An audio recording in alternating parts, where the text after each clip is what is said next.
Bonjour, je m'appelle Olivier Truc et je vous parle depuis Stockholm. C'est là où j'ai écrit la plupart de ce livre que je vous présente maintenant, Les Chiens de Pasvik.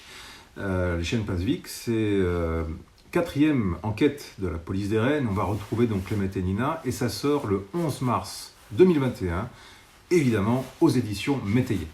Au début du livre, on a Pierra, un éleveur de rennes norvégien, qui voit une partie de ses rennes franchir la frontière entre la Norvège et la Russie. Donc tout de suite, on a un incident diplomatique entre les deux pays parce que ces rennes n'ont pas le droit de se trouver côté russe.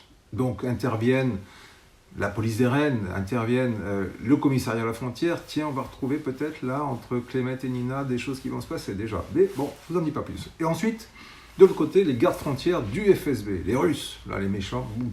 Et donc, qu'est-ce qui se passe? Eh bien, voilà, incident diplomatique, il faut négocier, mais tout ça éclate en morceaux quand surgissent les chiens de Pasvik. Ce sont des chiens errants, et parmi eux, s'est glissé un chien qui a un destin un petit peu particulier, je ne vous en dis pas plus maintenant. En tout cas, c'est le gros bazar, les rennes d'un côté, les chiens de l'autre, les gardes frontières, les policiers, tout ça, des Russes, des Norvégiens, même des Finlandais. On retrouve Olaf Rensson, le député Sami à la fesse fière, vous savez, l'espagnol.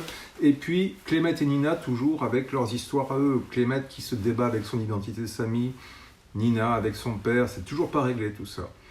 Et puis les Russes, une galerie de personnages inquiétants. Côté aussi norvégien, finlandais d'ailleurs, des personnages inquiétants. Mais côté russe, on a Oleg, on a Piotr, et puis surtout, malheureusement, Shadov. Je vous en dis pas plus. Et puis j'espère qu'on se voit bientôt. Au revoir.